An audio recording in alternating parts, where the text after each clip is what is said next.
സമൂഹ മാധ്യമങ്ങളിൽ ഞാൻ എഴുതുമ്പോൾ വളരെ പരിമിതമായിട്ട് ബിന്ദുവിൻ്റെ സാഹിത്യ സംഭാവനകളെക്കുറിച്ചും അതുമായി ബന്ധപ്പെട്ട എൻ്റെ പഴയ ഓർമ്മകളെക്കുറിച്ചൊക്കെ തന്നെ ചെറുതായിട്ട് സൂചിപ്പിക്കാറുണ്ട്. ചെറുതായിട്ട് മാത്രമേ സൂചിപ്പിക്കാറുള്ളൂ. കാരണം ഇലക്ഷൻ പോലുള്ള ഒരു സന്ദർഭത്തിൽ സ്ഥാനാർത്ഥി അതുപോലെ തന്നെ ജനനേതാവ് വളരെ ഉത്തരവാദിത്തങ്ങൾ ഏറ്റെടുത്ത് പ്രവർത്തിക്കേണ്ട ആൾ ഒരു എഴുത്തുകാരിയാണ്, മുഴുവൻ സമയവും പരിപൂർണമായിട്ട് അങ്ങനെ ഒരു ഭാവനാ ലോകത്ത് വിചാരിക്കുന്ന ആളാണെന്ന് തെറ്റിദ്ധരിച്ച് ആ മട്ടിൽ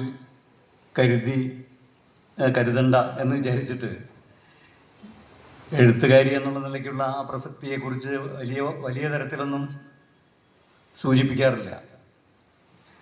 പ്രവർത്തകയുടെ, ഇപ്പോൾ ഭരണാധികാരിയുടെ, ജനനേതാവിൻ്റെ, ജനപ്രതിനിധിയുടെ ഒക്കെ തന്നെ അടിസ്ഥാനപരമായ കരുത്ത് എന്ന് പറയുന്നത് കുട്ടിക്കാലം മുതലേ അവർ നിലനിർത്തിയിരുന്ന എഴുത്തും അതുപോലുള്ള സർഗാത്മകമായ പ്രവർത്തനങ്ങളാണ് എന്ന് നമുക്കറിയാം. പലപ്പോഴും ഇത്തരം